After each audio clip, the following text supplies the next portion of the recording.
Ring of Honor, October 2004. Ring of Honor Gold and Ring of Honor, Joe versus Punk 2. Yep.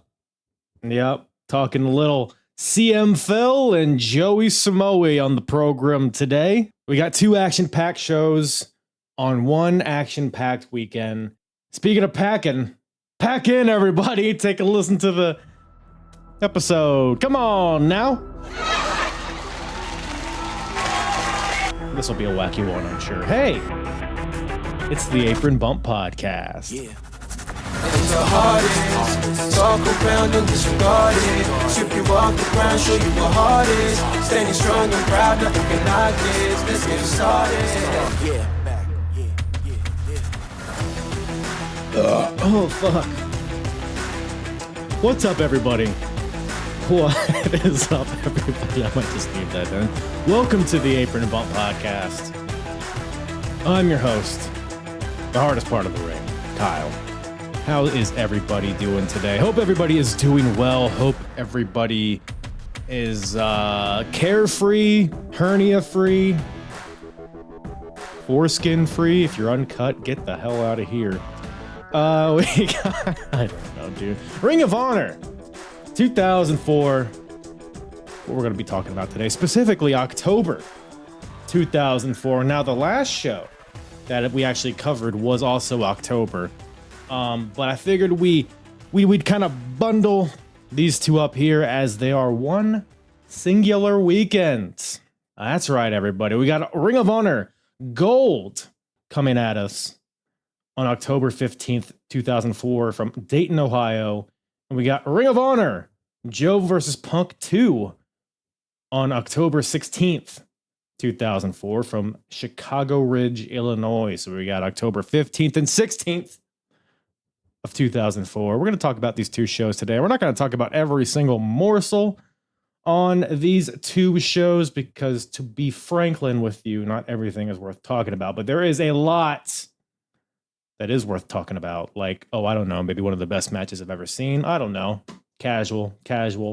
But we got major cameos here. We got legends. We got great matches. We got seemingly some culminations of stories. We got furthering of other stories.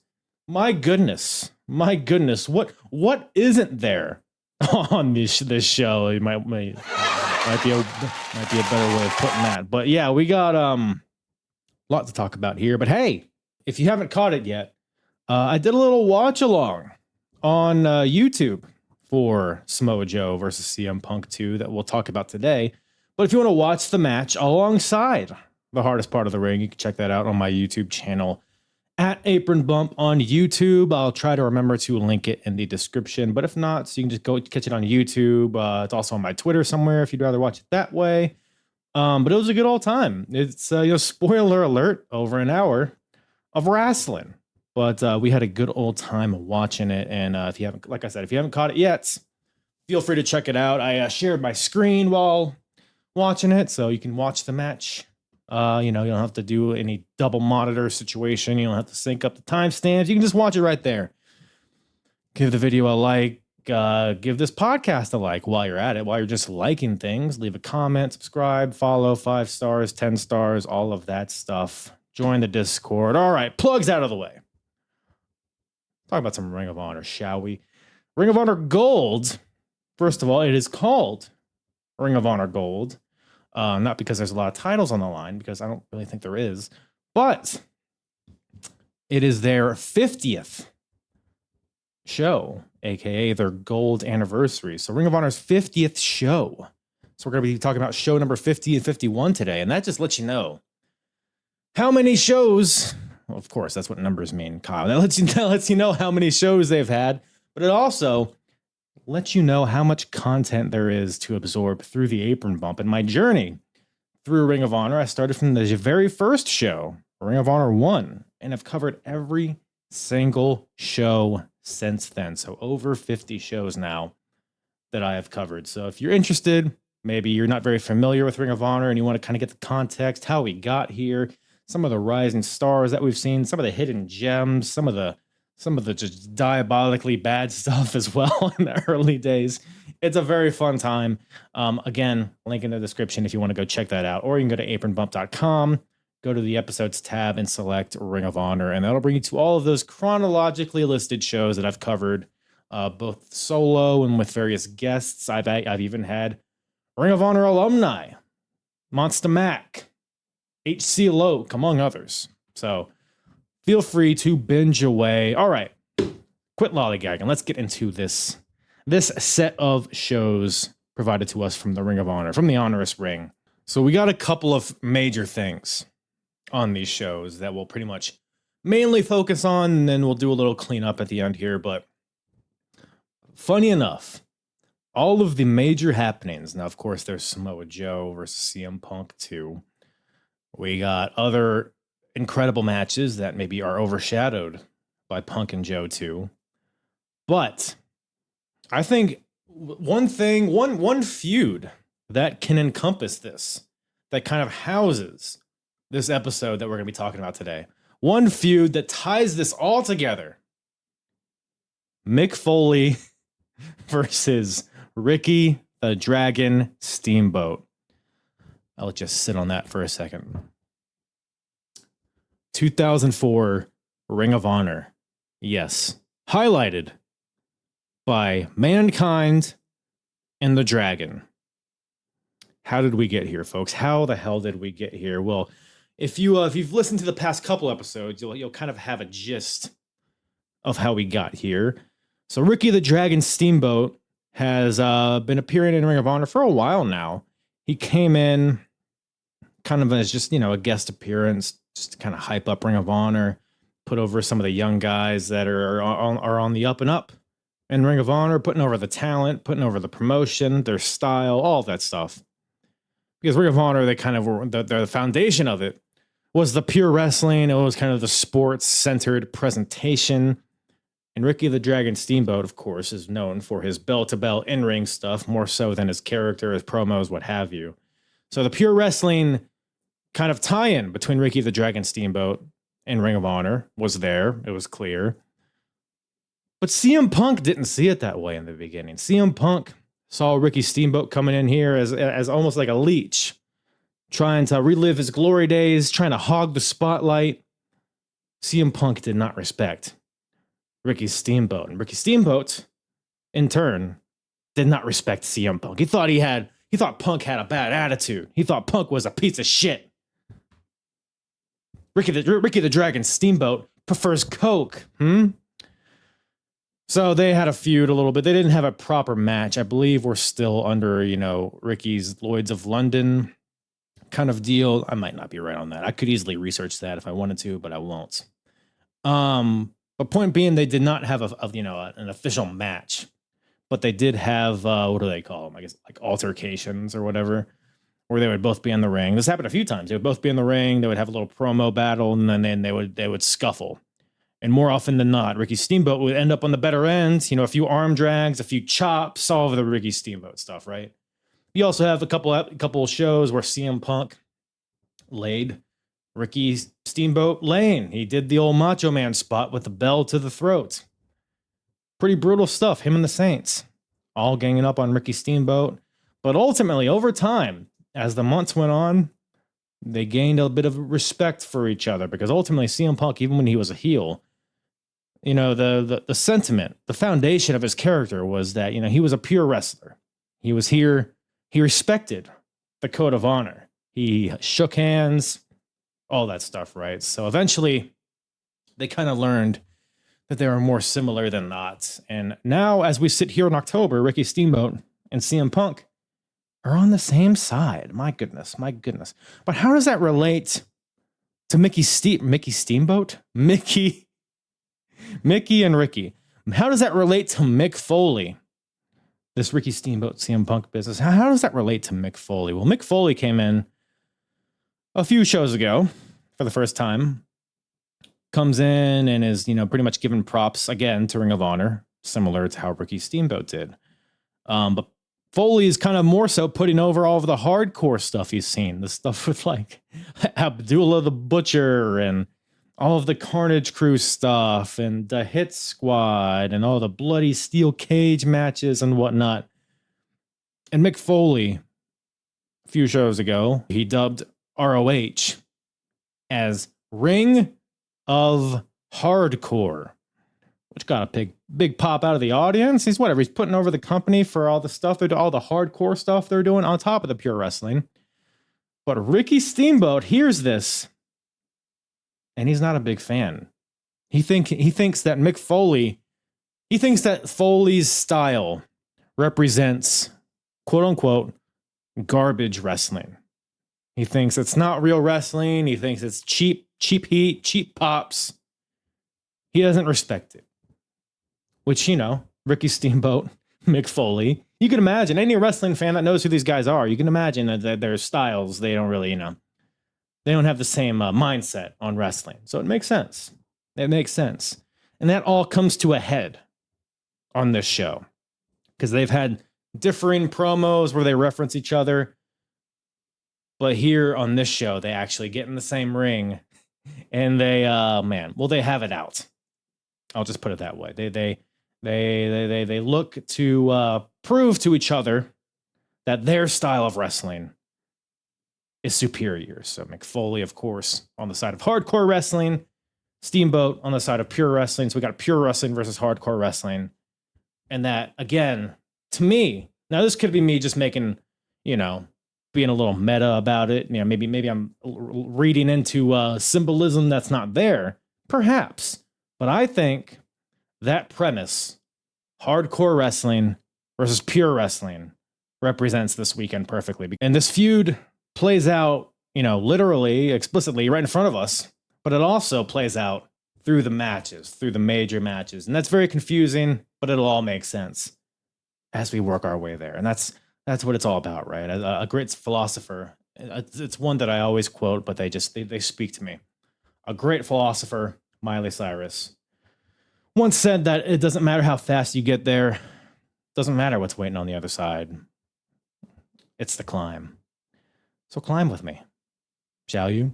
And we should start that climb with a night 1 tag team match. By the way, night 1, Ring of Honor Gold. Night 2, Joe versus Punk 2. I'll put the cards to these entire shows in the description if you're interested. But we'll at least touch on all the major bullet points here. So night 1, we got a tag team match.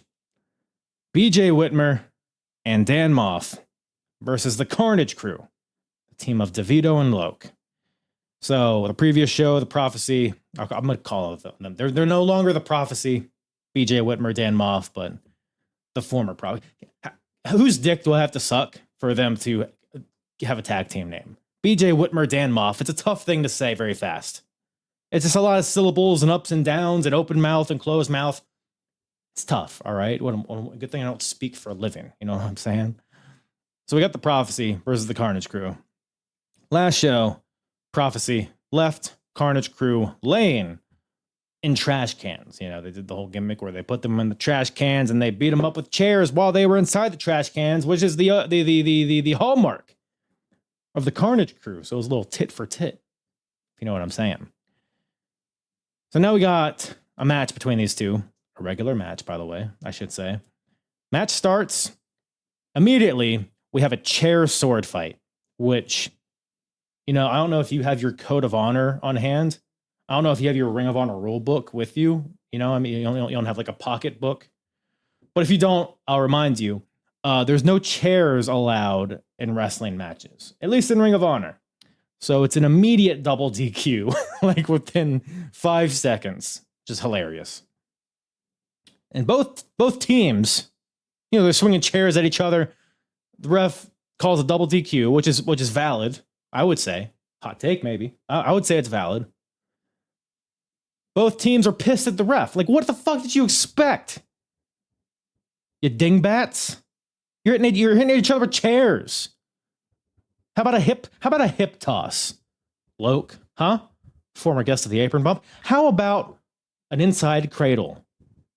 BJ Whitmer, who might be in jail, so I don't think you're listening to this, but you know what I'm saying? How about a wrestling maneuver? Perhaps. No, you're just gonna swing chairs at each other. Might be on the side of Ricky Steamboat now that I'm talking about it. But we'll talk about that, by the way. We'll talk about my side of it who I think is right. But we'll work through it. We'll let this all play out, and we'll see where we sit. So both teams, double DQ. They're both pissed at the ref. No longer at each other, by the way. They're just like yelling at the ref. Out comes Mick Foley. Bang, bang! Out comes Mick Foley. Gets in the ring. Grabs the mic. Says he didn't come all the way here to, where are they? Dayton, Ohio. I didn't come to Dayton, Ohio to see a double DQ. I want a hardcore match. I'm going to be the ref. Ring the bell. Because I guess Mick Foley is the new fucking general manager, emperor, or whatever the hell of Ring of Honor. I don't know where he gets this authority. I haven't seen the paperwork. Where are his credentials? I'm a little skeptical that he even has this authority, but whatever. Guy rings the bell. Now we have a hardcore match between these two teams. And of course, they're brawling all over the ring and the crowd. There's blood, there's chairs, there's trash cans. Dan Moff hits a cannonball to DeVito through a table. H.C. Loke hits B.J. Whitmer with a sick tornado DDT off of a set-up chair. Blood everywhere. Everybody's bleeding. Towards the end, H.C. Loke is once again in a trash can. B.J. Whitmer, Dan Moff, bash him repeatedly with chairs. And they pin H.C. Loke while he is in the trash can, which again, not to question Mick's authority once again, but my thought is that if you're head first in a trash can, like it's down to his elbows, there's no way your shoulders can be on the mat because they're in the trash can. So again, I think we need to revisit this rule book and potentially make some changes. I don't even know if this match was sanctioned, to be honest. But whatever. They pin him in the trash can. Dan Moff, BJ Whitmer, they get the win. Foley grabs the mic again. He congratulates them, thanks the crowd. But you know who's not thanking the crowd? You know who's not thanking anybody involved here? It's old Dick Blood. Ricky Steamboat comes out. He's not happy. He grabs the mic, which whenever Ricky Steamboat grabs the mic, you gotta, brace for impact. He says, this is a bunch of garbage wrestling, and he makes fun because there's an actual garbage can in the ring. So it's like, hey, that's actual garbage. Or however Ricky Steamboat talks. Ricky's mad. He's kind of, echoing the sentiment that I've said here. It's like, this is bullshit. What the hell is this? Mick Foley grabs the mic. Now we have a duel on the mic, and Mick Foley versus Ricky Steamboat may or may not be a bit of a one-sided affair here, but Mick Foley grabs the mic and he says, now I forget exactly how we got here, but he ends up calling Ricky Steamboat Ricky the Soft Core Dragon. Because Ricky doesn't like hardcore wrestling, so that means he's soft core. So that means there's no genitalia shown. Strictly mish. Maybe a little areola. But no penetration. That's Ricky the Dragon Steamboat. Ricky Steamboat, he's like, whatever, I've had all my matches with Macho Man and, the other guy. And then he brings up Ric Flair. Ric Flair, who, kind of just to recap the timeline here, Mick Foley, Ric Flair have legitimate heat at this point, which is, I think, what this whole thing is kind of playing on. It's kind of what it's leveraging is that I believe it was Ric Flair in his book. He called Mick Foley, he's a stunt man. He's not a real wrestler, garbage wrestling. Ricky Steamboat's kind of, and all for all intents and purposes, Ricky Steamboat's kind of like the conduit for Ric Flair. He's kind of the proxy Ric Flair here, representing Ric Flair. Rick Steamboat, Ric Flair, good friends. They're playing on that. So Ricky Steamboat, he's like, all my matches with Ric Flair were better than anything that you've even attempted to do, et cetera, et cetera. And this sets Mick off. He's pissed. So Mick Foley, he challenges Ricky Steamboat. Now, again, we can't have a one-on-one match for realsies here. But each man, Mick Foley, Ricky Steamboat, are going to find 2 guys each to represent them. And the next night, they're going to have a tag team match with each of their 2 representatives. Mick Foley is going to find 2 hardcore guys. Ricky Steamboat is going to find 2 pure wrestlers. They're going to go at it, and we're going to see which style of wrestling truly is best. Because we could talk on the mic all we want, but really, let's settle it in the ring. So that's what they're going to do on night 2, which, who does Mick Foley get to represent him? Of course, the guys who just won that match we just talked about. BJ Whitmer and Dan Moff are here to represent Mick Foley. And the people representing pure wrestling, the people representing Ricky Steamboat, Chad Collier and Nigel McGuinness. Ooh, daddy choke me. So Chad Collier, Nigel McGuinness, both, Chad Collier has been here since the first year of Ring of Honor. He's kind of come and gone a little bit. Hasn't really had an extended run of any sort, but he's had some pretty good matches. Uber technical wrestler. If you're unfamiliar with Chad Collier, just picture Dean Malenko on steroids. And when I say that, I'm not like, oh, it's like Dean Malenko, but better. No, it's not like literally Dean Malenko if he, injected steroids into his anus. But he's a great wrestler. Chad Collier is stout, thick, dense, but can wrestle. Not the greatest promo, however, but actually, no, he is very funny. He's unintentionally funny because he's so bad. Last time here in Dayton, Ohio, Ring of Honor had a 4-way extravaganza of the best pure wrestlers in this industry. And I tell you what, I had the most embarrassing moment in my career because I was the one right there in the center of the ring that tapped the Jay Lethal's submission hold. Well, tonight it's going to be different. Tonight I'm well prepared. Tonight I'm going to give Jay Lethal a lesson of his life. I'm going to make him tap because that's what I'm good at, because I have the precision of a physician when it comes to wrestling holds and human anatomy. I know which ways the joints bend, and more importantly, I know which ways they don't bend. And tonight, I'm going to take Jay Lethal and send him right to that hospital across the street and he's going to get plastic surgery on his ugly face. Hey, make sure he sees this right here, okay? And Nigel McGuinness, we all know Nigel McGuinness. I mean, he's on my personal Mount Rushmore. We haven't even scratched the surface of what he's going to accomplish in Ring of Honor. But he's kind of on the rise at this point. I think it was the last show. He got his first major win against Homicide. So he has a lot of momentum. The crowd loves Nigel. He stands out. He's so tall. He's so long. The goofy, spiky hair, the different style he brings. The European style wasn't something that you see every match like it is nowadays. Like, he brought like a very unique style to the ring. So pretty solid representation here from Ricky Steamboat. And by the way, Nigel on night 1, he won a 4-way match against Roderick Strong, Matt Stryker, and Josh Daniels. So not nobodies. So he had a pretty significant win there as well. He wins with the Tower of London onto Josh Daniels. A really good match here. Nothing really specifically to bring up during that match. Ganging up on Roddy because he's a Generation Next guy, which is pretty funny. But I think Nigel, just watching this match, it was so clear how Nigel stands out. Like I said, he's so much taller. He's so much bigger. He looks different. He wrestles different. So he comes out with the win in that 4-way. And also got to give a shout out to Chad Collier, by the way. Night 1 had a match with Jay Lethal in which he wins with the Cloverleaf. Makes Jay Lethal tap out. Another really, really great match. One of the standout matches of the weekend. Honestly, I might throw this in the top 5. Great selling by Jay Lethal. Chad's attacking the leg.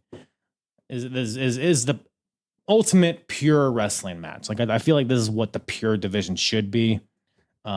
Jay's strikes were weakened by Chad weakening the leg. It is a very good psychology here. Very, very compelling chain wrestling and counters. Jay Lethal hits a headbutt at the end, but he can't capitalize because of the damage.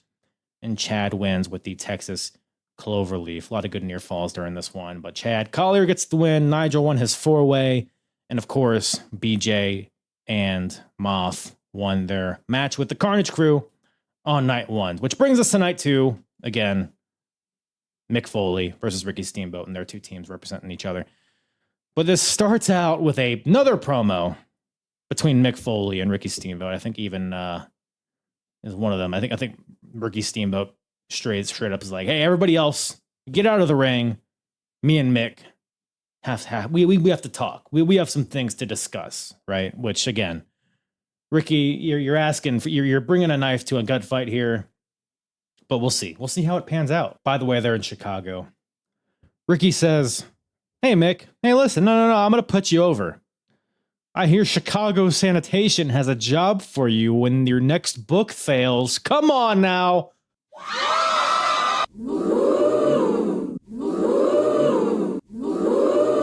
Right? It's a good zinger. Mick grabs the mic. Says, alert the media. Ricky Steamboat has finally said something entertaining. Whoa. Right? We're shooting live rounds here, folks. Mick Foley once again kind of reiterates what he said night one. He says, being the best pure wrestler is like being the best softcore porn star. And then he says, how much longer, Ricky? Do you intend to ride the coattails of a washed up loser like Ric Flair? Oh, come on. Calls him Ricky the Softcore Dragon. Once again, Ricky Steamboat grabs the mic. He retorts. Says, Mick, you're no Ric Flair. Mick says, no, I'm right, I'm not, because I never kissed Triple H's ass. Says I never carried Batista's bags. And I never did stupid things like this. And then he does like the Ric Flair bump, you know, the face bump he does, the goofy little thing. So basically, they're having a promo battle. It's fun. It's silly. Ricky Steamboat and Mick Foley in a Ring of Honor 04 setting is just wacky on a bunch of different levels. But ultimately, we're here to decide which style is better, pure wrestling or hardcore wrestling. I like what we're doing here because, yes, we're dedicating a lot of time to promo battles between Ricky Steamboat and Mick Foley. A lot of time dedicated towards, you know, past legends, guys of yesteryear, guys that aren't really going to contribute in the ring in Ring of Honor in 2004, which is, you know, particularly interesting because Ring of Honor kind of leans on the heavy in-ring elements. You know, they don't do a lot of backstage stuff anymore. They don't do a ton of promos, but we're doing a lot here. But and what some people might look at that and be like, well, what the fuck, man? We're just trying to get big names here. We're just trying to make get a buzz about us by using these old timers, and I get it, but we're also utilizing the Ring of Honor talent to kind of showcase this feud, to kind of tie this feud together, because ultimately Mick Foley, Ricky Steamboat aren't wrestling. It is the team of BJ Whitmer, Dan Moff versus Chad Collier and Nigel McGuinness, which gets underway here. So match happens, match is moving along. It's a solid match. You know, it's pretty, I would say, pure wrestling. It's a classic tag team match, a little back and forth, a little chain wrestling, tagging in and out, et cetera, et cetera. Nothing crazy. But about 5 minutes in or so, the Carnage crew comes out to just throw a monkey wrench into the whole thing. They attack everybody. They try to attack Mick Foley with a chair, but Mick Foley evades the chair and ends up grabbing the chair himself, starts swinging it at Carnage crew. They skedaddle, or they at least, you know, go to the outside of the ring. And the ref DQs. He throws it out. Another double disqualification. What the heck? I mean, good gravy, guys. How many double DQs do we need to see this weekend? Ricky Steamboat grabs the mic and he's pissed at Carnage crew. And he says, and I quote, "Why did you ruin a perfectly good wrestling match, you dickheads?" Which this is the most saucy Ricky Steamboat one-liner I've ever heard in my life. Ricky grabs a chair and he chases them out, which is very ironic. Ricky Steamboat getting a little hardcore. Maybe hardcore wrestling isn't as garbage as he once thought. Mick Foley, once again, restarts the match. Because again, I guess he fucking owns Ring of Honor at this point.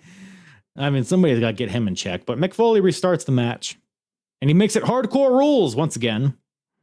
So that first little chunk was very pure wrestling. Now we got a hardcore match between these two fellas, or two teams. Mick Foley, he's even getting involved. He's hitting Nigel McGuinness with a microphone. He smashes Chad Collier with a chair. Bit unfair, because Ricky Steamboat's still chasing away the Carnage crew backstage with a chair. So it's effectively a 3-on-2 match, which doesn't really sit well with me, to be honest. Everybody's fighting all over the crowd. Trash cans are getting thrown everywhere. Eventually, they work their way back to the ring. Ricky Steamboat comes back, grabs the mic. He yells at Nigel, "Hey, Nigel, enough of this hardcore shit. Get back to your pure wrestling." And immediately, Nigel, he's cravating, he's countering, he's doing the leg over the arm, the swoop, the loop, bing, bang, boom, catches BJ Whitmer into this crazy jackknife pin for the 1-2-3. So Ricky Steamboat comes out here. He's like, "Hey, Nigel, remember you're one of the best European wrestlers in the world." Nigel's like, "Oh, yeah, all right. Yeah, you're right." So Nigel just immediately flips the switch, pins BJ with a wrestling move. And Ricky Steamboat is very pleased. He grabs the mic once again. He says, "Hey, Mick, looks like pure wrestling won. Hardcore wrestling, goose egg." But we are not done here, ladies and gentlemen. We are not done here. Now, I will say, though, at this point, it feels like all of the Ring of Honor guys, the actual guys wrestling here, watching this, it's cool that they're getting, I guess, kind of a rub from Mick and Ricky. They do kind of feel like afterthoughts, though, which is my one kind of gripe here. But again, I think, it's a net positive for them, I guess. Because what's the alternative? They just have a cold match for no reason. At least there's kind of a reason and a rationale behind it. So I'm ultimately a fan of this so far. But we'll see. We'll see how it progresses. So that's kind of how this Ricky Steamboat Mick Foley has unfolded so far. Again, we're not really done with talking about it. There will be a little bit more sprinkles here later.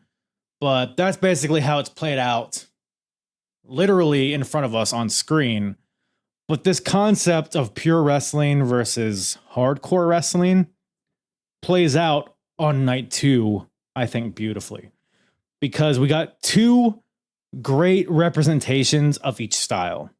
We got Joe versus Punk, which is the ultimate, just pure wrestling clinic. A pure wrestling masterclass. As good, in my opinion, as good as pure wrestling gets. Literally. Could be the best pure wrestling match that I've ever seen in my life. I'm talking a match with no run-ins, no weapons, no stipulations, just 2 guys doing pro wrestling as good as you can potentially ever do it. On the other side of the coin, we'll talk about Joe and Punk in length. But a match that gets overshadowed by that match is another incredible match, but it's more akin to the hardcore wrestling genre. We have an I Quit match between Alex Shelley and Jimmy Jacobs. Now, you hear these 2 names, not necessarily 2 guys. Well, actually, I don't know if I agree with that. I was going to say not 2 guys that you would associate with hardcore wrestling. But that's not really true, especially when Jimmy Jacobs, when he progresses as a character, he kind of gets more into that kind of gruesome kind of genre of wrestling. Alex Shelley, he's had his fair share of ladder matches and all the Full Metal Mayhems and all that shit. So, but at this point, very, very young versions of these 2, they've been in, normal matches. They've been in, scrambly type matches. They've had one-on-one matches against each other. Alex Shelley has had pure wrestling title matches. So a lot of what these guys have done so far in their careers in Ring of Honor has been in the pure wrestling vein. But these 2 guys came in together as a tag team, both from Michigan. Came in together. They'd had a few tag matches together. That's how they were introduced to the Ring of Honor audience. But eventually Alex Shelley began to feel he was outgrowing Jimmy Jacobs. He thought Jacobs was dead weight, so they had a bit of a falling out. They've had some matches in the past, some pretty good matches. But ultimately, it's come to a head. They've been on the opposite sides of tag team matches and whatnot. it's come to a head here. I quit. Very personal. Again, good friends turn bitter enemies, the classic deal, but it's become a very personal situation. And now we have an I quit match to kind of solve their differences. This match, dude, this match ruled. I loved this I quit match. It felt like a fight. And that's one thing that's consistent between these two major matches I'm going to talk about. This felt urgent. It felt like these guys did not like each other. Felt like a fight. Felt like they were desperate to get the win. It's an I quit match.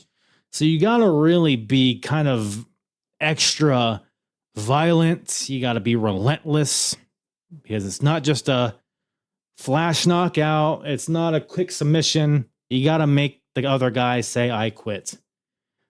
And that translated perfectly. It came through the screen. The energy of this match. Hot start. Jacobs runs off the apron to the outside. Hurricanrana to Alex Shelley on the floor. Then Shelley fights back, hits the shell shock against the barricade, which is like a Sister Abigail type of move, smashes Jacobs on that metal barricade.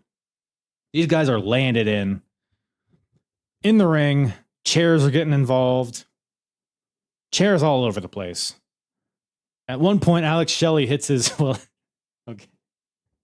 See, everybody know that Stephanie Vaquer move, the Devil's Kiss, right? It's the fucking let me shake my ass for you move that everybody pops for, that Booker T comes in his pants for. That move, right? The Devil's Kiss.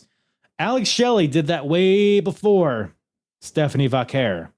But do you know what Alex Shelley called this move when he wrapped his legs around his opponent's head and smashed it against the mat? Do you know what he called this move? The skull fucker.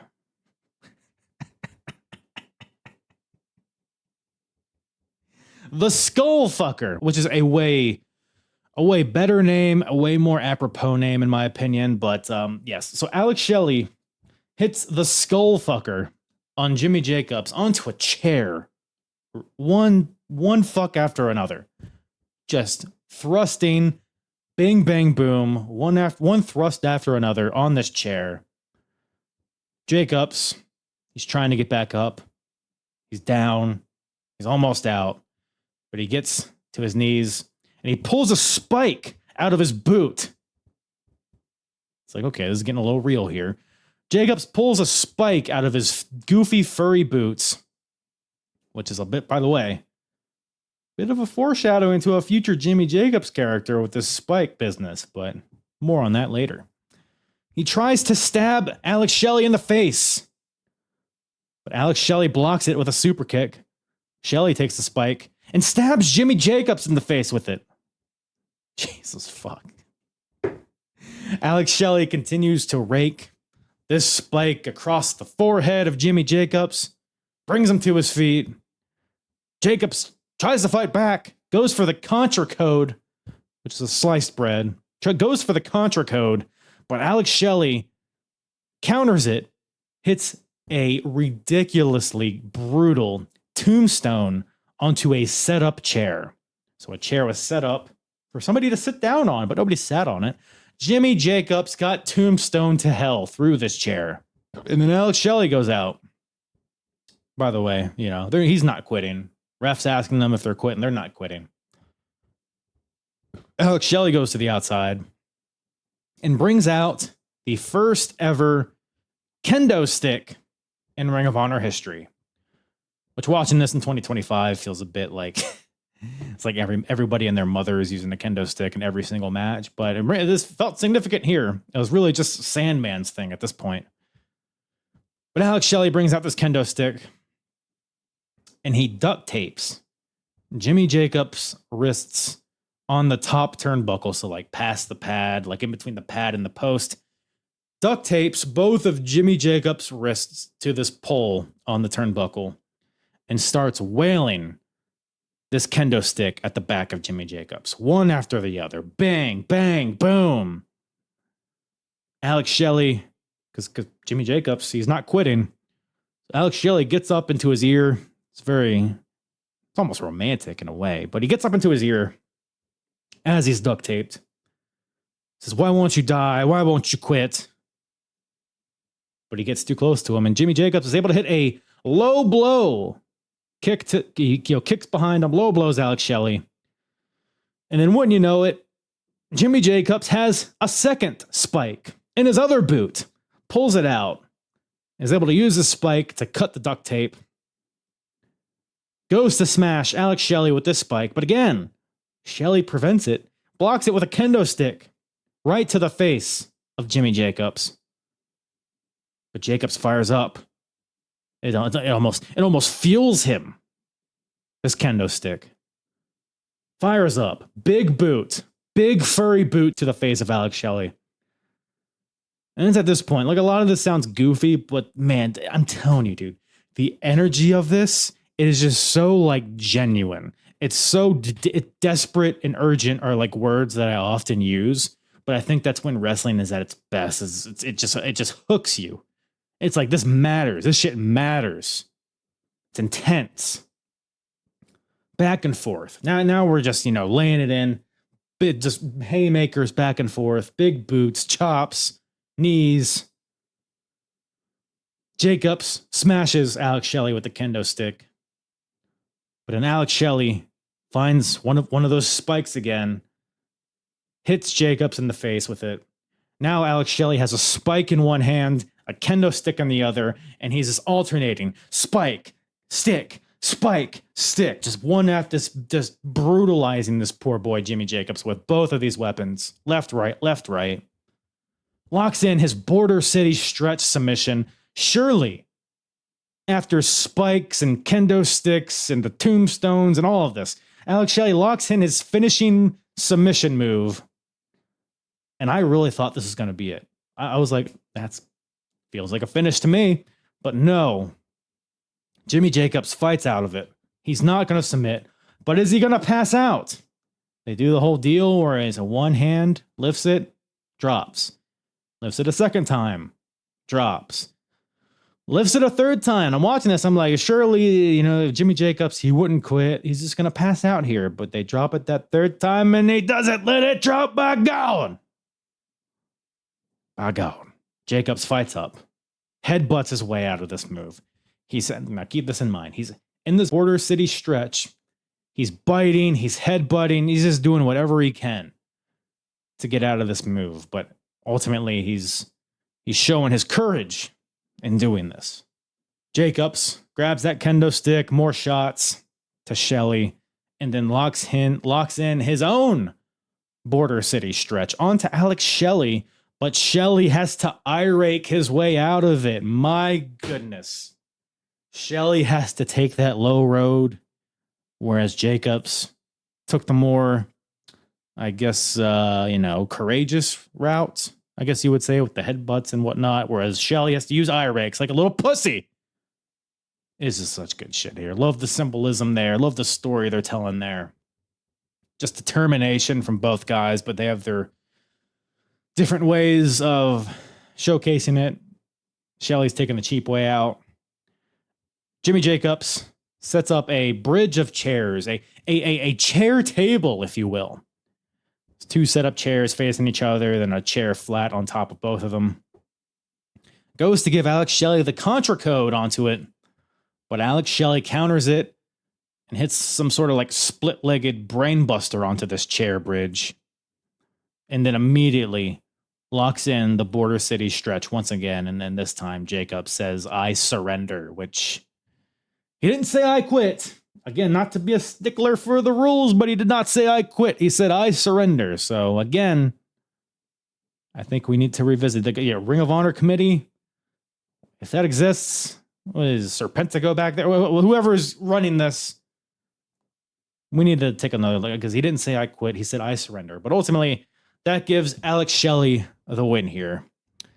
Again, I can't gush about this match enough.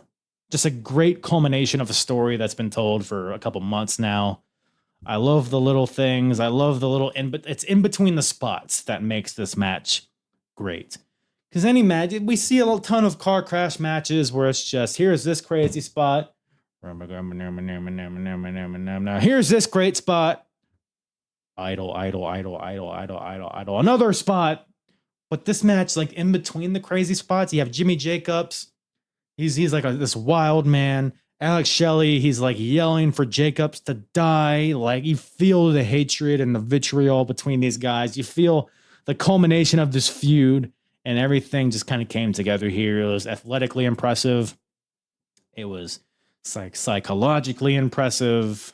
And I just had a lot of fun watching this. So it was the perfect amount of brutality and weaponry where it didn't feel contrived. It felt like everything made sense. Just great stuff. Great stuff from these two. And mind you, this is the match before Joe and Punk. So this match gets overshadowed. Again, I've said it a couple times here, but this match very much gets overshadowed. It's comical that it's right before Joe and Punk, which is like, how do you follow this I Quit match? And then Joe and Punk are like, well, with this, by doing this, which we'll talk about here in a second. But that's the end of the match, but we're not quite done here. Because again, we're still under this umbrella of Mick Foley and Ricky Steamboat. Alex Shelley grabs the mic.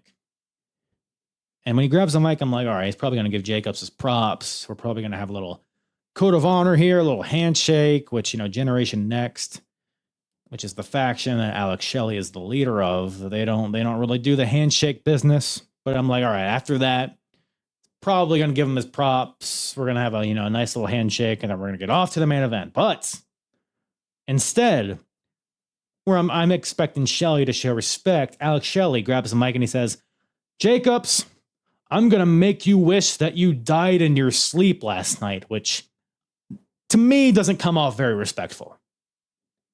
Maybe that's just how I'm interpreting it. But to me, that's I would say a bit aggressive. Is that fair to say? So Shelley continues the beat down on Jacobs. Roderick Strong comes out, Generation Next member. Also comes out to help this beat down. But then Ricky Steamboat comes out to make the save.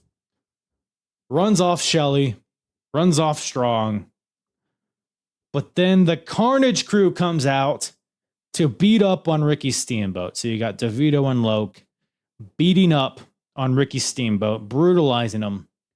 They're preparing to give Steamboat the second rope pile driver, but as they're setting up for it, out comes Moth, Whitmer, and Foley. I mean, what the heck? These guys were going at each other soon before this. Now they're trying to save Ricky. They come out. Foley gives Loke a double arm DDT on a chair. Smashes DeVito with a chair. Moth, Whitmer, they run him out.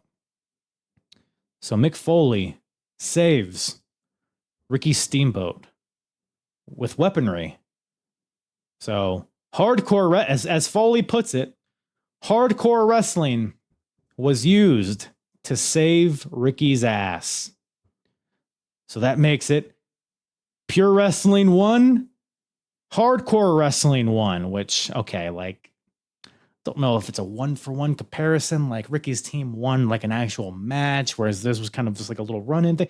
I don't know if that really makes sense, but whatever. We have basically the story here is that, yeah, Pure Wrestling 1, Hardcore Wrestling 1. That's kind of where we leave this story this month. Maybe this kind of continues next month. We'll just have to wait and see.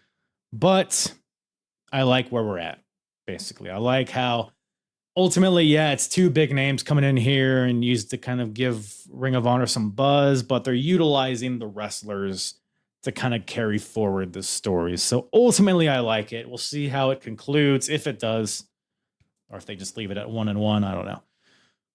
But that being said, so again, just kind of step back for a second. We have Foley, Steamboat, their feud, their promos, their matches. But the overarching thing is pure wrestling versus hardcore wrestling. We just saw hardcore wrestling at its finest in that I Quit match. Jimmy Jacobs, Alex Shelley. Now it's time to switch over to pure wrestling. at its finest. Samoa Joe defending the Ring of Honor title against CM Punk. Main event, night 2. The show is the fact that they just called the show Joe versus Punk 2, which I believe this is the first time they ever did it, because it's always like Ring of Honor Retribution or Ring of Honor Night of Foreskin, like whatever it is, right? But this is like, hey, these two guys are wrestling. You're going to buy this fucking VHS or whatever the fuck. That's how good this shit is. To recap, just to quickly recap their first match, which, by the way, if you want to hear about that match in full and in great detail, go check out the June 2004 episode of the Apron Bump, where we gush over this match. We get deep into its guts. We talk about all the storytelling elements, the spots, the back and forth, what made that match so great. We talk all about it. So go check that out if you have not already. Again, that is June 2004. Let me just verify, because I believe it was June, right? Yes, World Title Classic. My goodness, what a time. It's a match that I would definitely recommend everybody watch, that first one, for sure. To recap the first, Joe, at that point, he had been champion for, I don't know, like 15, 14 months, something like that. Hadn't really been challenged, really. I mean, kind of, but like ultimately a lot of Joe's matches to that point had been pretty quick, been very volatile, been very, again, just big blows, haymakers. They're all relatively quick, very explosive, as Samoa Joe is. But Punk turned that on its head. He implemented a strategy, whereas every time Samoa Joe began to fire up and he began to get his combos and whatnot, Punk would just slap on a headlock. It was so relentless. It was comical to watch. It was compelling to watch. It was like the first 35 minutes of that was pretty much straight up that, right? But the way they did it was great. And we talk about that again in great detail in that episode. But then it fired up and it culminated, and the last half or so of the match really ramped up in the intensity, and the big moves were starting to hit. Near falls were starting to come.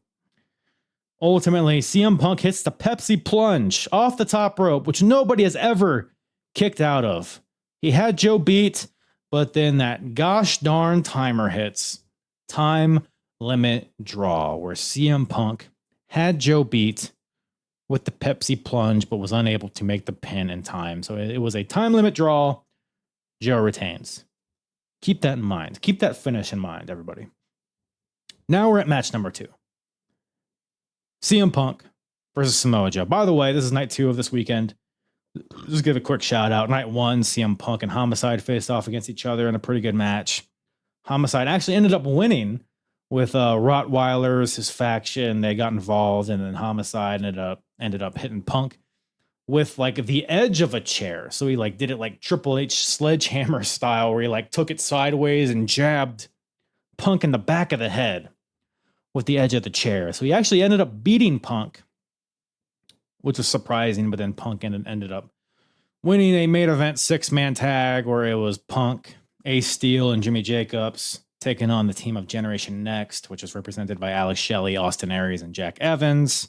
Ultimately, that match culminates with Roddy comes in with a steel chair, tries to hit Punk with it, but Ricky Steamboat stops him, chops Roddy Strong, and then guides Austin Aries into Punk, where Punk hits Aries with the Pepsi plunge and gets the win. So CM Punk ended night 1 on a high note, getting the win with the help of Ricky Steamboat over Generation Next. And also on night 1, really quickly, we'll just give a shout out to Samoa Joe defending the title successfully over Rocky Romero, a guy who had been gaining some momentum as a singles. He's a tag team champion with Ricky Reyes, but Rocky had a singles world title match against Samoa Joe on night 1, which was pretty good. It was a little clunky at times. It was very interesting because Joe and Rocky have very similar styles, but the size disparity, their similar styles makes that size disparity all the more prominent and a little awkward, because it's if it's a smaller guy and you're using high flying, you're springboarding, you're drop kicking, whatever, But the fact that Rocky was just straight up, just, Muay Thai kicking and striking and all that stuff, it came off a little, I don't know. But it was a fun match. Ultimately, Rocky, he gets close at some points, big flying knee for a 2 count, but Joe is able to barely gets his hand on the rope to prevent the 3. Rocky, he locks in a flying armbar, which is his finish, but Joe gets to the ropes. Rocky tries that armbar again, but Joe counters it, power bombs him while he's in the armbar, and then locks in the STF for the tap out. So Joe retains the title on night 1. Punk ends night 1 in the main event, getting the win. And now we're here at night 2. Samoa Joe, CM Punk 2. Let's talk about it, everybody. Let's talk about it. Where do we even begin? Well, first of all, let's set the scene here. We're in CM Punk's hometown of Chicago, which there was various promos throughout the show where Punk was like, Joe, I had you beat the first time, but now we are in my house. You're in my yard. I had you beat. You couldn't beat me that first time, but now that you're in my hometown, that is going to be the variable that leads me to conquering you, Samoa Joe. Joe says, yeah, I didn't beat you, but you also didn't beat me, and I'm the champion. I don't have to beat you. You have to beat me. Which, again, is the fact that this is just so rooted in just pure wrestling is just so, it just, for whatever, it just feels like a hot commodity. It feels like a rarity that you just have 2 guys creating something so captivating and so compelling just with bell-to-bell wrestling. That's all this is. CM Punk's not sleeping with Joe's wife. Joe didn't run over CM Punk's dog. There's no, we're not dropping buckets of blood from the ceiling. We're not, whatever, right? Not a ton of like in-ring promos or anything between these 2 guys. Just wrestling. But let's talk about it. Match gets underway. The beginning chunk of this match, maybe first 20, 25 minutes of this match, very similar to their first match. Joe keeps trying to, explode out with these suplexes and these kick combinations, and some of them are getting through, but ultimately Punk is kind of stifling him with these headlocks. Once again, very similar. Punk's locking in these headlocks to try to wear Joe down. I would suppose maybe Punk thinks he has the cardio advantage, so he's maybe trying to wear Joe down a little bit and then trying to get him into a vulnerable position to capitalize later in the match. It's all sound strategy. It kind of worked the first time. Maybe you just need to put your pedal to the metal a little bit so you don't get a time limit draw. But ultimately, it makes sense that he would continue that strategy that worked so well the first time. But Joe knows this. And first of all, he's very frustrated because there's not a lot you can do, right? You're in a headlock. What are you going to do? Not a lot, right? Joe, he at one point, he's getting out chain wrestled by Punk. Joe scurries to the floor. He's pissed. And again, they're in Chicago, so it's a very pro-Punk crowd. People in the front row, they're heckling Joe. And there's one moment where Joe lays up against the barricade and he kicks the shit out of this barricade because he's so pissed at the people that are right on the other side of it. You can just feel the frustration from Joe here. Back in the ring. Again, Joe finds himself in a headlock. But Joe's had enough. Joey Samoa has just had about enough of this tomfoolery. He's in this headlock and he bull rushes Punk through the second and third ropes out to the floor. But Punk keeps the headlock on. Even though they fall into the floor, has this headlock on still. Relentless. Joe says, we're going to figure this out. Joe back suplex to Punk on the concrete floor. Ouch. You can hear just the splat, showing how desperate Joe is to get out of this headlock bonanza.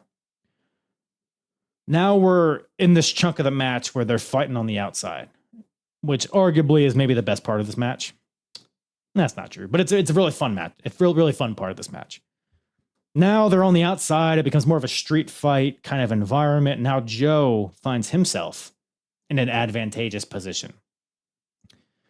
Punk tries to fight Joe with strikes, but Joe has the utmost advantage in the strike department, in the strike, in striking. Joe's way better striker. He's a bigger guy, stronger, more adept in the Muay Thai and the kickboxing and whatnot. So Joe is coming on the better end of most of these kind of strike offs here. But there's a point where like he'll chop Joe. They're on the outside. Punk chops Joe. Joe chops Punk. Punk comes back with a forearm. Joe comes back with another chop. It's very, very, very reminiscent of the Alex Shelley Jimmy Jacobs match, where it's just like it feels genuine. It feels like these guys are just we're not trying to make these like complex spots, and we're not using springboards in the apron. We're just like, hey, fuck you, I'm gonna hit you really hard until you fall down. Like sometimes that's all pro wrestling needs to be. Really good stuff, really good intensity on here on the outside. We got Olay kicks from both guys. Punk is using Joe's signature against him, but then Joe says, all right, let me show you how it's done. Hits Punk with it. One point, Punk comes off the apron for a Hurricane Rana, but Joe catches him and it does this powerbomb swing into the barricade. Whew. Now we're like 30 minutes in. Back in the ring. You can feel the grueling nature of this match. Just every move feels like it could end it. Every move. And if you watch this match, which I suggest you do at some point, a very prominent part of this match is the crowd. Because again, Chicago, they're going to root for Punk, but they're on the edge of their seat for this entire match. And it's a very long match. But every move, again, we're like 30 minutes in at this point. Punk hits or Joe hits a suplex from the apron to the inside of the ring, which sounds like a very rudimentary spot. But the fact that there's so much of a struggle to get that, because he doesn't just like pick him up and hit it. It's like Punk's trying to fight him off. He's trying to prevent this. Joe has to fight. He has to struggle to get him up. Hits it, and the crowd's like, oh my God. But it's because of the groundwork that they set before this, which is what makes everything feel important after the fact. It makes everything feel like a truly like important part of this match. It feels like at any point this match could end for the last like half of this match. And again, it's a testament to their ability to get the crowd to that point, to believe in every spot that happens. Because a spot is a spot. Anybody can do a spot. Anybody can learn how to do a spot. But it's the ability to get an audience to bite at every single spot and to believe that it is a spot that could lead to the finish. That is a true talent, and that is why matches like Samoa Joe and CM Punk are so good. It's not because there's not a ton of like crazy spots in this match. There's not a ton of like crazy sequences. This match, by the way, there's no sequences in this match. This isn't like hey, look, I like the Will Ospreays and the Young Bucks. Like I think that type of wrestling has its place. And I'd be lying to you if I said that, All In, Young Bucks versus Ospreay and Swerve. I'd be lying to you if I said I wasn't into and excited at these dueling, like double super kick, double duck, doubles, hidden blade, swerve kick. Like that stuff's great, right? But they're choreographed sequences. It's impressive, athletically impressive. The crowd loves it, which is all that matters. But the thing that I love personally about something like Joe and Punk is that nothing feels like, oh, we're going to get to this point in the match and then we're going to do a double duck and then I'm going to catch you and then you're going to do that move to me. And it's like, no, this feels like they're just trying to like unload the most effective, the quickest, the most convenient move at any point. It feels like almost like it is pro wrestling, but there is a lot of like MMA kind of mentality behind this, where it's not like we're not doing the fanciest move, we're doing the most effective move. And that shit is just, it was so good. They're just getting so much out of the little things. And I talked about this. I'm actually, speaking of Joe and Punk, I'm gonna tie it to another match that I saw pretty recently. It's a match that we talked about on the Apron bump recently. King of the Ring 1997 from WWF. It was a random 6-man tag match, but there was a spot in this match that for whatever reason has stayed with me. It was a 6-man tag, Psycho Sid and the Legion of Doom versus the Hart Foundation. There was a spot in this match where Sid and Owen Hart were the legal guys. Sid was they weren't doing anything. Sid was like teasing this test of strength with Owen Hart, which is comical because of course Sid's gonna win that, right? But he's teasing it, he's putting up his hand for Owen Hart to grab it. Owen's like teasing it, but he's gonna do it, but then he backs off. He keeps doing that. Ultimately, they do it's like a minute or two where they're teasing it. And then ultimately, I think it's like Sid hits him with like a scoop slam, and the crowd comes unglued. Not because a scoop slam is impressive, but because of how they set how the wrestlers made you want it. They got so much. 1997, mid-late 90s, that is a common theme, is how everybody gets so much out of so little. How the little things feel so effective. And this Joe Punk match, the foundation of it had those similar principles where they're just getting so much out of these little things.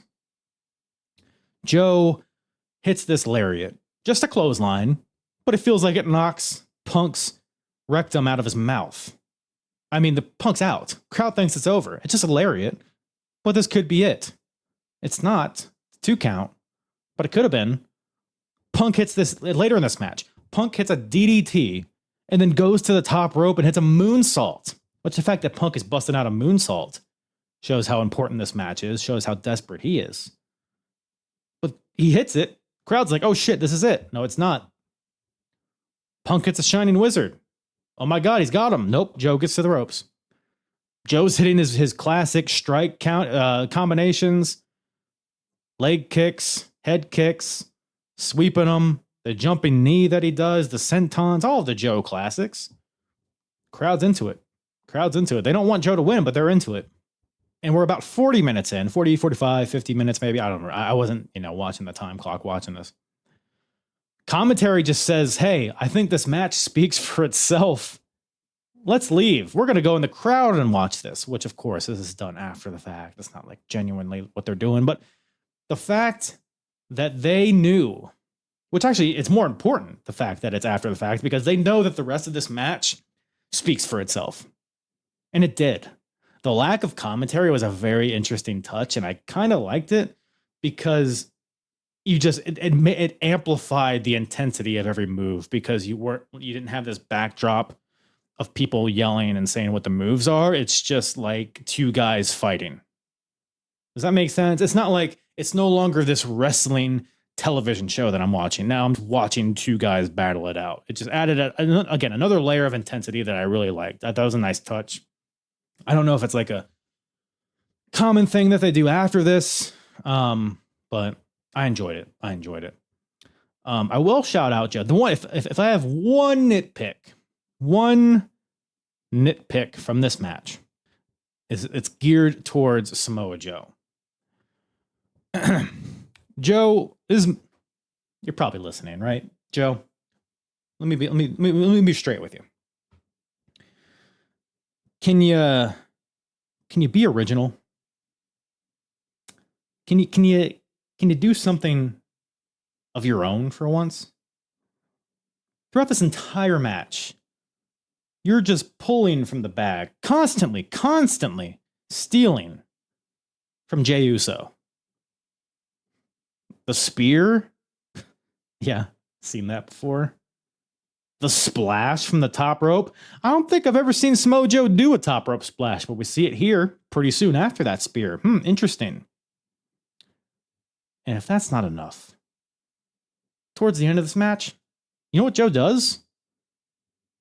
He locks in a rear naked choke. I mean, yeah. Ever heard of it? I don't know. WrestleMania 41, the move that Jey Uso won the world title with? Yeah. So, I'm surprised he didn't yeet during this match. You know what I'm saying? So, Joe, come up with your own moves. Anyways, but outside of that, just a perfect match. We're at the end here. We're jostling on the top rope. Punk is on the top rope. He wants that Pepsi plunge once again. Because, again, he had Joe beat in their first match. He knows that this match could lead him to victory. But Joe knows this as well, and he won't let it happen. Punk's on the top rope. He pulls Joe up. Punk has the underhooks. He has it locked in. It looks like he's about to hit it. Crowds on the edge of their seat. They want it so bad, but then Joe fights out of it. He headbutts his way out of it. He's chopping them, and the crowd is like, oh, you could hear the guttural, like, disappointment in the crowd. They wanted that Pepsi plunge because they knew that would be the end of the match if that happened. So Joe fights out of it for now. Joe, because Punk is still on the top rope, he wants this muscle buster. The muscle buster is a move that nobody kicks out of as well. So he tries to lock in Punk into this muscle buster, but Punk, just the way that Punk flails his arms, bashes Joe in the back of the head and the back, just windmill punches, just very desperate. Again, very like, oh shit, I can't let this happen. So he fights out of the muscle buster for now because Joe gets to the second rope. He meets Punk at the top rope. Muscle buster from the second rope connects. 10 seconds left. What? Excuse me? Pardon? Bobby Cruz? Did you just say 10 seconds left? Did we not? No 5-minute call? No 2-minute call? Hey, how about a 1-minute call? No. 10 seconds left, by the way. 10. Not. He hits the muscle buster and he can't capitalize because he didn't know how much time was left. 3, 2, 1. Time limit draw. The second 1 hour time limit draw. We are 0-2 in this series. No one has won. No one has lost. Both matches ended with one guy hitting their big move, having the guy beat, but unable to capitalize for the pinfall. Mirroring finishes, which you might, it's like, okay, 2 hours to get the story across, but it was just beautifully told. It makes sense. And time logic would say, hey, we got to have a third one. And as this show closes out, it kind of cuts, to later in the night when they're both backstage recovering. Punk's like, I want a third match and I want no time limits. We need to have a no time limit match to see who's truly the best. And then they cut to Joe separately. Joe's like, nah. Joe's like, again, he's like, I don't have to beat you. You have to beat me. You had your chance. You failed. That was your last chance. So we'll see. We'll see. But so that's very open-ended. Maybe. Or maybe it's ended. Who knows? You'll just have to keep listening to find out, everybody. But again, I think we've talked about it. Just another tremendous match. I don't know what else is it. Again, just rooted in genuine, just, I want to beat you. The world title, the Ring of Honor title, if anything else, if there's any takeaway here, that Ring of Honor title. The prestige that has been built. The last champion was Xavier. Where's Xavier now? At this point. Okay. I know where he is now. But at this point in 2004, I don't even know if he's in the company anymore. It was in a very different spot when he was champion. He had some pretty good matches. Shout out to Xavier. He was a great talent. But it was very sports entertainment-y. He had his prophecy guys around him, and it was very whatever. Joe, man, it took a while to kick in, I will say. We're just about 2 years. I think we're 20 months into his reign at this point or something like that. And it took a while to kick in. But Joe, his matches with Homicide. His match with Christopher Daniels. Match with Doug Williams. Dan Moff. Paul London, among others, among many others, Rocky Romero, Ricky Reyes. I don't know. He's defended the title very, very a lot of times. It's not one of these title reigns where it's like, oh, I'll defend it maybe once a quarter and then we'll figure it out.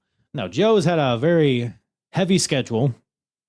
He's been defending it against a lot of different people, but this program with Punk has made that title feel like something that you gotta have. It's elevated Ring of Honor as a company, it's elevated that title, and it's elevated both Samoa Joe and CM Punk. There are no negatives from anything that has happened here, other than Joe stealing from Jey Uso. But outside of that, damn near the most perfect match I've ever seen. Now that's a conversation that could be a whole different podcast in itself, but I mean, and recency bias aside, one of the best matches I've ever seen in my life. Better than the first match. First match is great too. First match is, again, another one of the best matches. Second match, I think, takes the cake. It just has everything that I personally want in a wrestling match. And again, to go back to the Mick Foley, Ricky Steamboat thing, hardcore versus pure wrestling. We had a great hardcore styled I Quit match between Jimmy Jacobs and Alex Shelley, and we had a great pure wrestling match between Samoa Joe and CM Punk. Both styles were represented, and I think the ultimate takeaway here with everything is that every style of wrestling can be great. There are great hardcore matches, great pure matches, great singles matches, great tag team matches. In my opinion, like if the question is that like, well, hardest part of the ring, well, what do you prefer? What do I prefer? Hardcore wrestling or pure wrestling? The answer, like, it's a very, people roll their eyes, but it's like, I like both. Like when it comes to wrestling, I'm not watching matches in a vacuum. I'm not a guy that's like, oh, dude, you got to watch this DPW match. It was so sick. Okay, but like, what is the backstory? What's the context? How has each person gotten to this point? What are the ramifications of this match? Especially if it's a promotion or something that I'm not very familiar with. Like, I don't have any like emotional connection to the characters or the titles or the ranking or like whatever, right? To me, when I sit down and watch wrestling, I want to watch a wrestling card. I want to watch a series of wrestling matches. And you hear the old time-tested thing, like wrestling is a buffet. And to me, that's like a very good representation of what I seek in pro wrestling. If I sit down and watch a wrestling card, I don't want to watch 8 pure wrestling matches. Let's say it's like a card of 8 matches. I don't want to watch 8 pure singles matches. I don't want to watch 8 hardcore matches. I don't want to watch 8 tag team matches. I want a pure match. I want a tag team match. I want a hardcore match. I want soap opera stuff. I want big match feel. I want comedy. I want a mixture of a couple different things. I want men. I want women. I want a fatal 4-way. I want a singles. Give me a little taste of everything. Don't let it get too monotonous because, again, what we've just talked about here, different styles of wrestling can be both great. Well, in this case, maybe the pure wrestling, I would give the edge to the hardcore wrestling, but there's other cases where I'll give hardcore fucking, Mick Foley versus Triple H, Royal Rumble 2000. A great hardcore match. It's a better match than any pure match that they've had against each other. We just watched Moxley and Hangman at All In 2025. One of the best, again, another one of the best matches I've ever seen. Very violent, very hardcore. But on that same card, you had Mercedes Moné and Toni Storm have a great pure match. Kenny Omega and Okada on that same card as well. Another great pure match. Wrestling is so fun because there's so many different styles. There's so many different textures and flavors you can give to it. And to me, the best type of wrestling is wrestling that I can get emotionally invested in. And whatever that conduit, whatever that medium is to get me there, can be a pure, can have thumbtacks, can have arm drags, can have fire, can have whatever the fuck, right? So I think Ring of Honor, like this period of Ring of Honor is just so fun to watch because they do so many different things so well. And I'm gonna sit on this opinion for a little bit. It's not. I feel like I still have to watch a little bit more of this era of Ring of Honor to really solidify this opinion. But I'm gonna say something right here. I think Ring of Honor does hardcore wrestling better than ECW ever did. Sit on that one for a second. Now, is it apples and apples? Not necessarily. ECW was very cutting edge for its time. You could argue Ring of Honor is able to do these kind of hardcore matches because of what ECW did. Sure. I mean, it's the same goddamn, or at least it was, the same company doing the thing. RF Video, but I don't know. What do you guys think about that? Ring of Honor does hardcore wrestling better than ECW ever did. And I know there's still a lot of hardcore stuff that I haven't seen yet. All of the CZW versus Ring of Honor stuff, which we have not yet gotten to. Later, I mean, the ladder wars between the Briscoes and Stenerico. At this point, we've already seen that barbed wire match between Steve Corino and Homicide. That crazy street fight between the Second City Saints and the Prophecy.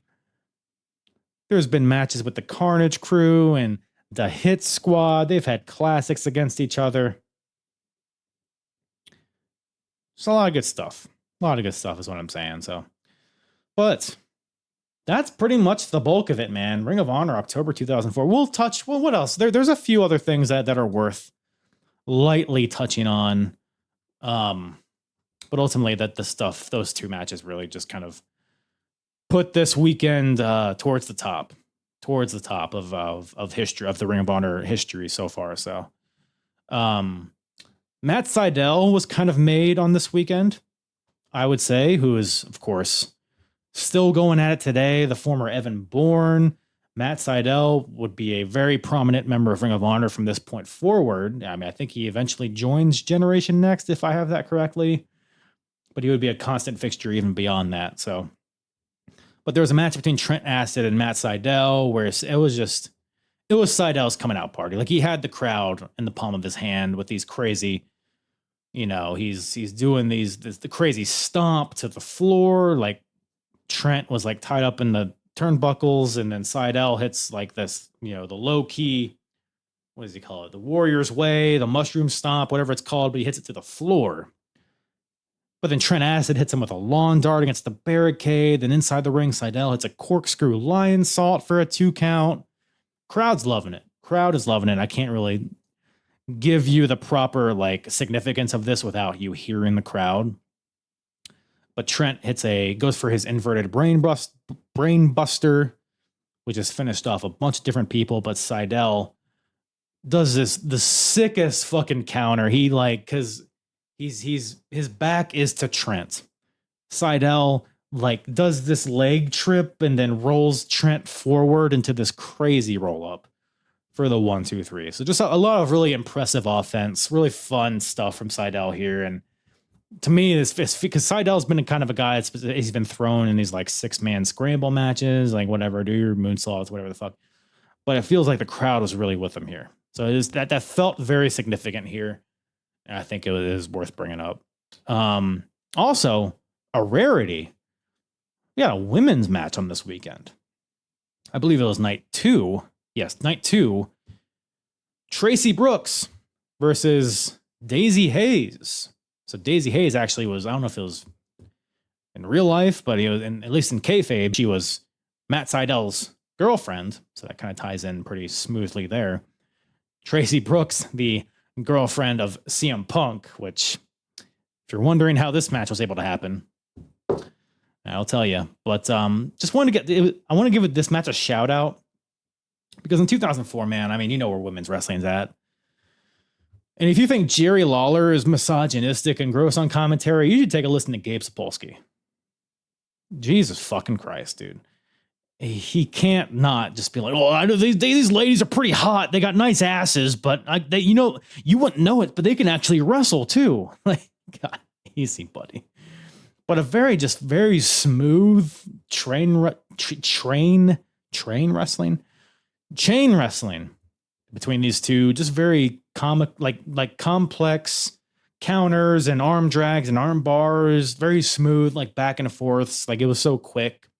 It's hard to take notes on, but very, very fun display of technical wrestling by two women, which is something that you haven't really seen in Ring of Honor. I mean, Mickie James was there in the very early days, but she didn't really have a lot of dancing partners. But so it was cool to see two women have a pretty good match here. It was pretty quick, but it was a fun showcase here. And ultimately, Daisy Hayes hits Tracy with a stunner, but then Tracy comes right back with a big lariat for the win.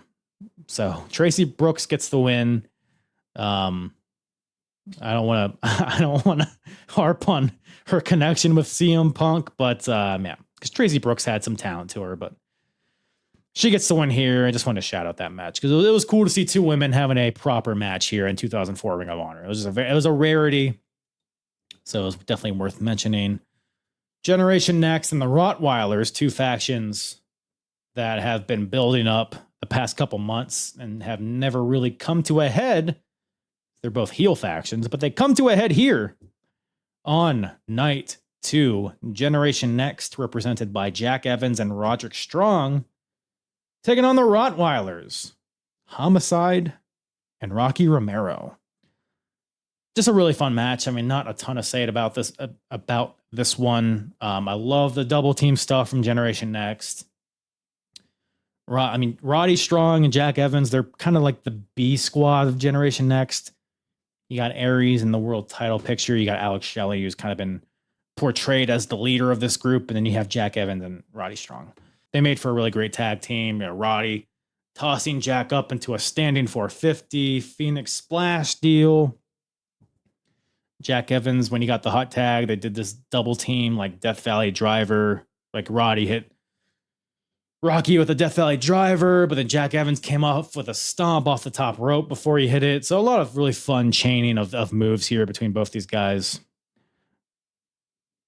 Homicide hits the lariat on the Jack Evans, making him do a full 360, not a 180, a full 360 after this lariat. And the ending stretch of this match was particularly sick. Roddy hits Homicide with the gut check and then hits this crazy, like, razor's edge into a cutter onto Rocky Romero. Just so smooth. It felt so impactful. Homicide right back in there, hits Roddy with the lariat. But then Jack Evans hits a 630 onto Rocky Romero for the win. So Generation Next gets the win over the Rottweilers, which is big deal. Big deal. Rottweilers have been very heavy in the world title scene. So for Jack Evans and Roderick Strong specifically to get a win over them, felt like a big deal. You would think that would earn him a tag team title match, which I'm guessing that's where we're going. But we'll see. But then Homicide gets on the mic after where he's like, hey, everybody, look, for real, though, I'm going to give them respect. You know, I know we're kind of dickheads, but I'm going to give these guys respect. I want to shake your hand. And of course, this leads to Homicide giving Jack Evans the most brutal cop killer I've ever seen. Rocky takes Roddy out. And so the Rottweilers, I guess, get their heat back a little bit. But Generation X get the W. Get this funny visual of them scraping Jack Evans out of the ring. Like, because Jack Evans was laid out in the middle of the ring. And I guess Roddy like pulled him by the feet out of the ring, but you couldn't see Roddy. So you just see Jack Evans just getting pulled like by no one. I'll clip it. It was a funny moment, but yeah. So all those things on top of the major bullet points that we talked about in bulk here made for a very fun weekend of Ring of Honor. I like this era that we're sitting in. It's making me look forward to the next few shows. So I like where we're at. Spoiler alert, we might be getting towards the end of a certain title run, so we'll see what happens after that. But a lot of good stuff on the horizon for Ring of Honor and a lot of stuff that we've talked about in the past. Like I said, if you haven't listened to previous episodes, I strongly suggest you give them a listen. A lot of fun talking this era of Ring of Honor. The kind of transition from the early stuff, which is pretty rough, but with a few hidden gems in there, into this era where it's more consistently good. It's been fun. It's been fun living through that transition. It's been fun seeing this company grow in real time. A lot of good stuff here. Ring of Honor, it's maybe in terms of me having fun watching wrestling, I don't know if it gets better than watching this era of Ring of Honor. It's been a lot of fun. So it's been a lot of fun having you here, ladies and gentlemen, and everything else. Appreciate everybody for tuning in today. Like I said, if you're watching on YouTube, give it a like, give it a comments, Spotify, rate, review, follow me at Apron Bump on all the social medias. And with that, I think that's all Daddy has for you guys today. I'll bid you adieu. Appreciate everybody. Mwah.